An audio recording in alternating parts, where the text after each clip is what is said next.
Hello friends, a great welcome to the channel. Part 1 of narration हम लोग cover कर चुके हैं, जहां पर हमने प्रोनाउंस के रूल सीखे थे। आज हम टेंस के रूल्स के अकॉर्डिंग कुछ सेंटेंसेस कवर करेंगे। तो नरेशन क्या होता है ये तो मैंने आपको प्रीवियस वीडियो में भी समझाया था, यहाँ भी एक बार बात कर लेते हैं। डायरेक्टली अगर आप कुछ कहते हैं, राम ने कहा मैं बाजार जा रहा हूँ, राम के एग्जैक्ट वर्ड्स डायरेक्ट स्पीच हैं। राम के वर्ड्स को आपने अपने अकॉर्डिंग इंटरप्रेट किया। राम ने कहा कि वह बाजार जा रहा था, that is indirect speech. Last class में मैंने आपको कुछ एक्सरसाइजेस दी थी, काफी लोगों के रिस्पॉन्स आए हैं, आप भी अपने कमेंट्स पुट कर दीजिए। तो 3 रूल्स हमने किए थे लास्ट क्लास में। वो तीनों रूल्स थे प्रोनाउन से रिलेटेड। SON का रूल आपको याद होगा, अगर नहीं देखा तो वो वीडियो देखिए पहले। आज करेंगे हम टेंस का रूल, या फिर वर्ब का रूल कह सकते हैं आप इसको। When reporting verb is given in present tense, then there will be no change in the verb or tense of reported speech in the sentence. Reporting verb ही अगर present में है तब change नहीं करना है। बहुत बार students, पेरेंट्स यही गलती कर देते हैं कि रिपोर्टिंग वर्ब प्रेजेंट में तब भी चेंजेस कर देते हैं। देखिए कहाँ पर आपको चेंज नहीं करना। सबसे पहली चीज देखिए, यहाँ पर है प्रेजेंट में द टीचर सेज। अगर यहाँ टीचर सेड होता SAID, तब आप चेंज करते।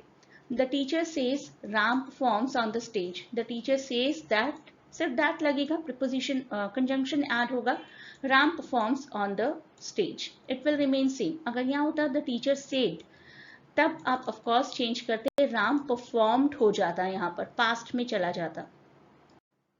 जैसे कि ये एग्जाम्पल है rule number 5, when the reporting verb is given in past tense, तो रिपोर्टेड स्पीच में जो वर्ब होगी वो भी पास्ट में कन्वर्ट हो जाएगी। कुछ एक्सेप्शंस भी होते हैं, वो भी डिस्कस करेंगे, पहले रूल्स देख लेते हैं। The teacher said I am suffering from fever. The teacher said that she was suffering from fever. Tenses के बारे में और जानने के लिए आप मेरे एक्टिव पैसिव वॉइस के सभी वीडियोस को देखिए। उसमें एक्टिव पैसिव वॉइस के साथ ही साथ टेंसेस का भी डिस्क्रिप्शन ऑटोमेटिकली है। तो टेंसेस कैसे होते हैं, किस तरीके के, वो आपको उन सभी वीडियोस में पता चल जाएगा। क्योंकि कॉम्पिटिटिव एग्जाम्स में जब नरेशन का क्वेश्चन आता है तो एक्टिव पैसिव का तो आता ही आता है, वो भी आपके क्लियर होने चाहिए। सिंपल प्रेजेंट सिंपल पास्ट में कन्वर्ट होता है, प्रेजेंट कंटिन्यूस पास्ट कंटिन्यूस में, present perfect changes into past perfect, present perfect continuous changes into past perfect continuous, simple past changes into past perfect. I did it, I had done it. past continuous past perfect continuous में change हो जाएगा। future tense will shall change to would। will और shall लगा है तो would में convert हो जाएगा। can will change to could and may changes to might। तो ये हैं कुछ मेजर चेंजेस जो हमने अभी अभी किए। सबके एग्जाम्पल्स कर लेते हैं। Present simple, she said it is cold, she told that it was cold. It is cold की जगह इट वॉज हो गया। She said I am teaching English online, she said that she was teaching. She हो जाएगा, एक तो आई का she में कन्वर्ट हो जाएगा, वो जो मैंने SON रूल बताया था कि फर्स्ट पर्सन है तो सब्जेक्ट के अकॉर्डिंग होगा। अब आई एम है तो एम को हम वॉज में कन्वर्ट करेंगे, right. Present perfect simple, I have been on the web since 1999. She told that she had been on the web since 1999. I have been teaching, she had been teaching में convert हो जाएगा क्योंकि she change जरूर होगा यहाँ पर। She said I taught online yesterday. I taught online yesterday. She had taught, जो already past है, past simple है, that will get converted into past perfect। past continuous, I was teaching earlier, she had been teaching। past continuous past perfect continuous में change होगा। Tenses को जानने के लिए मैं दोबारा बता रही हूँ, आप एक्टिव पैसिव वॉइस पहले कवर करेंगे तो आपको सभी टेंसेस की भी अच्छी नॉलेज हो जाएगी। past perfect, she said the lesson had already started when he arrived। this is past perfect, the lesson had already started, यहाँ पर कोई change नहीं होगा।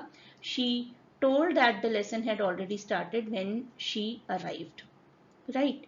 so past perfect continuous में भी कोई change नहीं होगा। she said I had already been teaching for 5 minutes, she told that she had already been teaching for 5 minutes। मैंने आपको बताया था कुछ एक्सेप्शंस भी होते हैं, हम हमेशा ही चेंज नहीं करते हैं। जब कोई यूनिवर्सल ट्रूथ होता है तो एक्सेप्शन होता है। मास इज राउंड को हम मास वॉज राउंड में कन्वर्ट नहीं करेंगे. Earth revolves round the sun, earth revolve में चेंज नहीं करेंगे क्योंकि वो एक फैक्ट है जो हमेशा से एक सच है, आज भी सच है और कल भी सच ही रहेगा.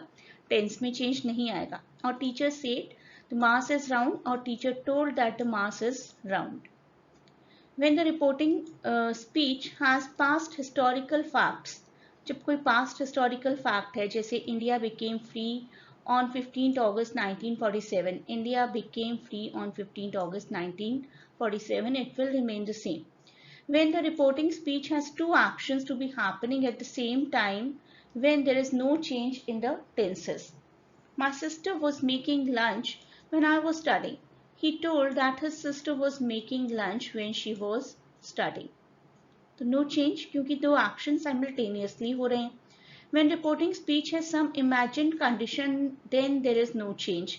If I were rich, I would help him. I के साथ जब आप imagination करते हैं तो word लगाते हैं, ये आपको sentence correction में भी काम आएगा. If he were rich, he would help him. तो एक्सेप्शन के ये 4 major rules: universal truth, historical facts, two action simultaneously और सम इमेजिनेशन. अब आपके लिए एक्सरसाइज, आप प्लीज मुझे कमेंट्स में आंसर दीजिए. पूरा सेंटेंस लिखिए. Shelly said I will visit the museum tomorrow. अब आप शैली को मेल माने या female, that is up to you, that I will not mark wrong. Lolita said, I have completed the assignment yesterday. My mother said to me, you were wrong.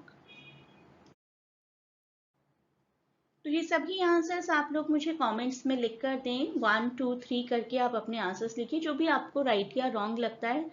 And do not hesitate well writing it. कुछ भी होगा आपको feedback ही मिलेगा उसका. Right wrong की tension मत लीजिए. Practice करेंगे धीरे धीरे तभी समझ में आएंगी चीजें. A great good luck for your upcoming examinations.